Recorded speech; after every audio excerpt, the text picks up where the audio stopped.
নমস্কার সবাই, সকলকে জানাই আমাদের পরম পূজনীয় শ্রী রামচন্দ্রের বা রামলাল্লার প্রাণ প্রতিষ্ঠা দিবসের অনেক অনেক শুভেচ্ছা। তো দেখতেই পাচ্ছ আমি কিন্তু এখানে চলে এসেছি ঠাকুর দেখতে, কিন্তু এখানে একদম সাজানো হয়নি, তো রাত্রেবেলা এখানে আসবো। আর এখন চলে এসেছি গঙ্গার ধারে। কি অপূর্ব লাগছে একবার দেখো, এত সুন্দর সাজিয়েছে, মনে হচ্ছে যেন ছোট অযোধ্যায় চলে এসেছি। খুবই সুন্দর সাজিয়েছে।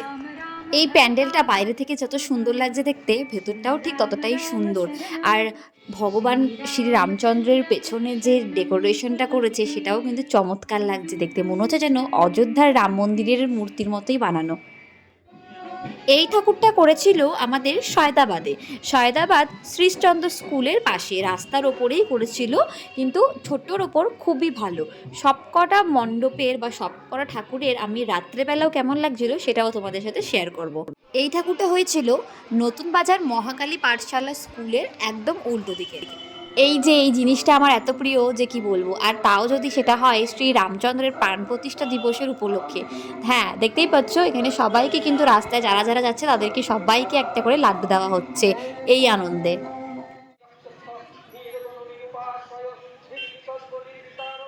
এই পুজোটা হচ্ছে মোহনমলের পাশে যে সুইমিং ক্লাবের গলি বলি, সেই গলির একদম সামনে রাস্তার ওপরেই ছোট্ট মূর্তি দিয়ে কিন্তু এখানে পুজো হচ্ছিল। আর পেছনে বড় করে একটা মানে হনুমানজি আর রামচন্দ্রের ফটো দেওয়া ছিল।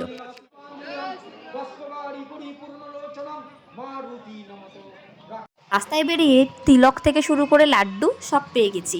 আর এখন যাচ্ছি হচ্ছে রঘুনাথ তলা যে আদি রাম মন্দির আছে সেখানকার ঠাকুর দেখতে। আমরা এখন যাচ্ছি হচ্ছে রঘুনাথ তলার যে বড় রাম সীতা মন্দিরটা আছে সেখানে। তো আমরা চিনি না, লোককে জিজ্ঞেস করে করে যাচ্ছি। তো চলো, বললো ডান দিকে, এই ডান দিকে তো নাকি বললো এই ডান দিকে।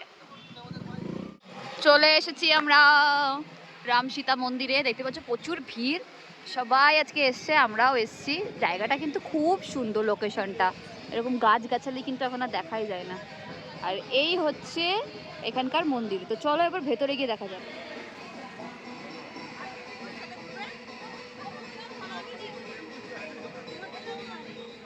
ও মা, এখানে এসে দেখি এই যে বর বেরিয়ে যাচ্ছে এখান থেকে, মানে এখানে বিয়ে হচ্ছিল। দারুণ ব্যাপার, মানে এখানে পুজো দেখতে আসা বিয়ে দেখতে আসা সব একসাথে হয়ে গেছে। যাই হোক, তার মনে হয় বিয়ে হয়ে গেছিলো তাই সে চলে গেল। আর এখানে দেখতে পাচ্ছ প্রচুর ভিড়, সবাই কিন্তু এখানে মানে আজকে রাম মন্দিরে পুজো দিতে এসেছে। অনেক দিন ধরেই শুনেছি যে রঘুনাথতলায় আদি রাম মন্দির আছে, তো আগে কখনো আসা হয়নি, তাই ভাবলাম এই সুন্দর দিনেই চলে আসি, আমারও দর্শন হয়ে যাবে আর তোমাদেরকেও দেখিয়ে দিতে পারবো। তাই চলে এসেছি, প্রচুর ভিড় ঠেলে কোনো রকমে গিয়ে আমি ভিডিওটা করেছি। আর দেখতেই পাচ্ছ এটাই হচ্ছে এখানকার মূর্তি।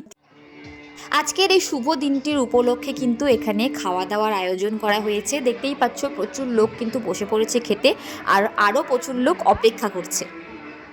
আজকের এই দিনটা শুধু বাঙালি নয়, সারা ভারতবাসীর কাছে একদম স্মরণীয় দিন হয়ে থাকবে।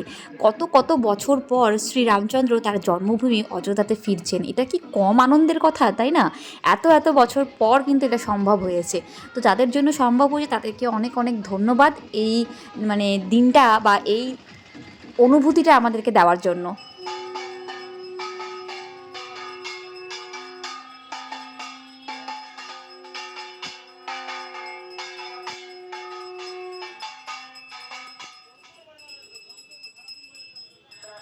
আজকের দিনের সব থেকে সেরা দৃশ্য হচ্ছে এইটা, এই যে খুদে খুদে বাচ্চাগুলো দেখো এরকম হনুমান সেজে ভ্যানে করে চলে যাচ্ছে। ও মা, কি সুন্দর, সীতাও আছে।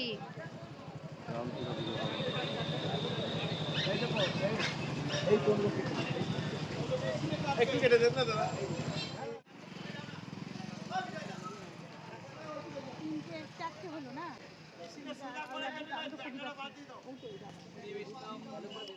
ध्वजा पूजा कर्मणि सर्वकल्याणः कामनाते।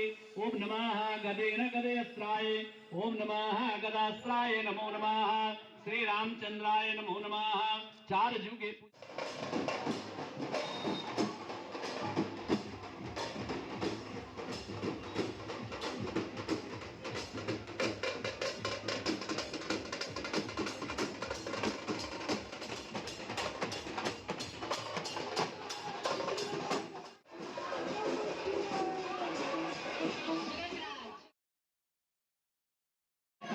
দিনের বেলায় তো সবগুলোই তোমাদেরকে ঘুরিয়ে ঘুরিয়ে দেখিয়েছি, তো ভাবলাম রাতেরটাই বা কেন বাদ দিই, তাই রাত্রের বেলাতেও চলে এসেছি লাইট দিয়ে কেমনভাবে সাজিয়েছে সেটা দেখানোর জন্য।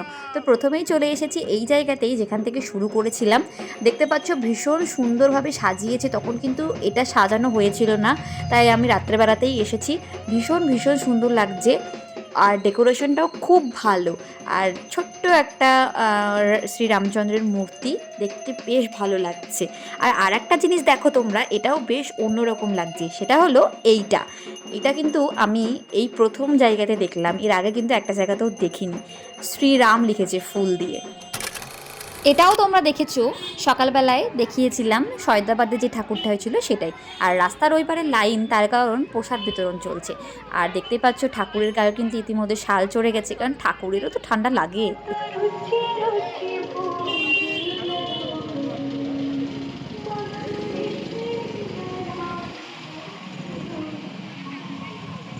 কি সুন্দর লাগছে পাড়াটা।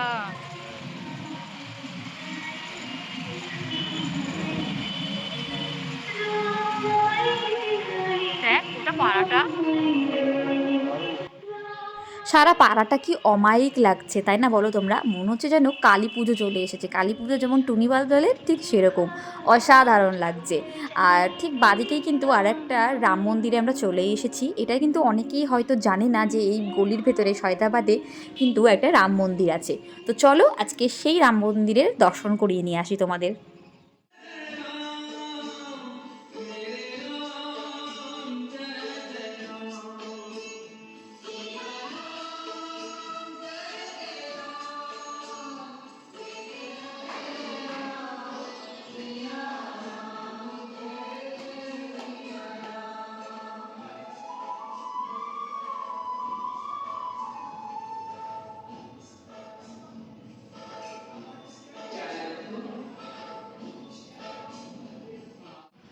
তোমরা কি সবাই বুঝতে পেরেছো আমি কোথায় এসেছি? হ্যাঁ, ঠিক ধরেছো, আমি চলে এসেছি মিনি অযোধ্যায়। এটাও কি অযোধ্যা থেকে কিছু কম নাকি? মানুষের মনে কতটা ভক্তি বা ভালোবাসা থাকলে মানুষ, মানে একটা প্রাণ প্রতিষ্ঠা কোথায় হচ্ছে? অযোধ্যাতে। কিন্তু সারা ভারতবর্ষ সমস্ত নিজের নিজের জায়গায় কিন্তু সেই দিনটাকে পালন করছে। মানে ভাবতে পারছো সবার মনে আনন্দটা কোন লেভেলের, কতটা মানুষ আনন্দ হয়েছে।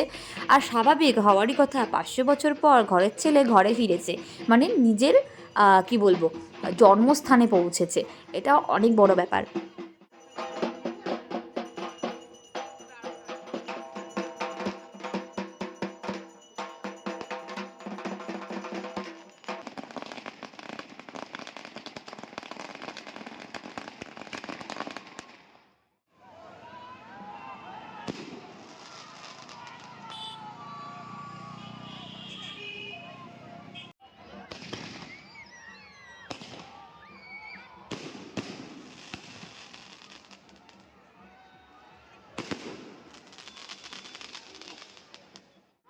প্রত্যেকটা মন্দিরে মন্দিরে কিন্তু এরকমভাবে সাজানো হয়েছে। আর তার সামনে সবাই কিন্তু যে যেমন পেরেছে তেমন ভোগ বিতরণ করেছে। কেউ লাড্ডু দিয়েছে, কেউ মিহিদানা দিয়েছে, আবার কোথাও এরকম খিচুড়ি দেওয়া হয়েছে। এটা কাশিমবাজার ভাটপাড়ার দিকে যেতে, এখানে সবাইকে বসিয়ে খাওয়ানো হচ্ছে প্রসাদ।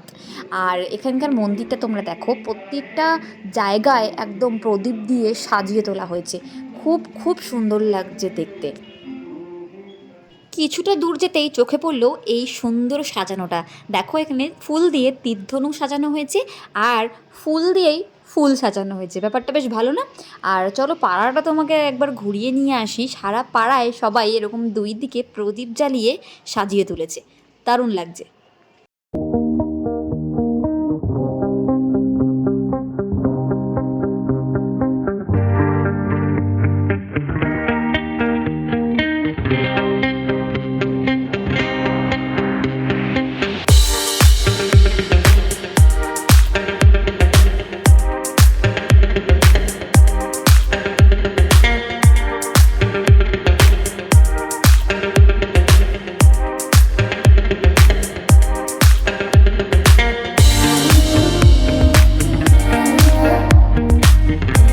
প্রতিটা মন্দির কিন্তু একদম সুন্দরভাবে সাজিয়ে তোলা হয়েছে, হোক সেটা রাম মন্দির বা যে কোনো মন্দির। এই জিনিসটা আমার মানে একদম মন ছুঁয়ে গেছে।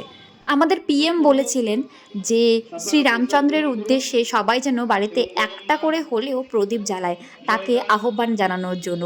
আর দেখো সবাই কত কত প্রদীপ জ্বালিয়েছে।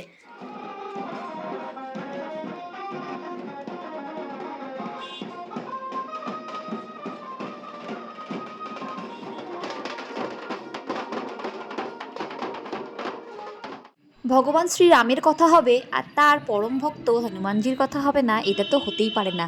এইখানে দেখতেই পাচ্ছ স্বর্ণময়ীতে পবনপুত্র ধাম থেকে কিন্তু ভোগ দেওয়া হচ্ছে সবাইকে, খিচুড়ি প্রসাদ।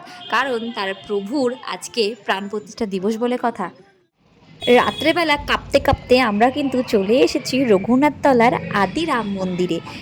কেমনভাবে সাজানো হয়েছে তাই সেই সৌন্দর্যটা দেখার জন্য। তাই এসে দেখো, জাস্ট দিনের বেলা যতটা সুন্দর লাগছিল, রাতের বেলায় লাইটে কিন্তু আরও সুন্দর লাগছে। আর এখানেও প্রদীপ দিয়ে রাম লেখা হয়েছে হিন্দিতে। এখন না হয় এখান থেকেই উদযাপন করছি, কিন্তু আশা করি একদিন ভগবান চাইলে অযোধ্যার রাম মন্দিরে গিয়ে রামলাল্লাকে দেখে আসবো। আবারও সকলকে জানাই অনেক অনেক শুভেচ্ছা। আর আশা করছি ভিডিওটা ভালো লেগেছে। ভালো লাগলে লাইক শেয়ার সাবস্ক্রাইব করতে একদম ভুলবে না। দেখা হবে পরের ভিডিওতে। Bye bye.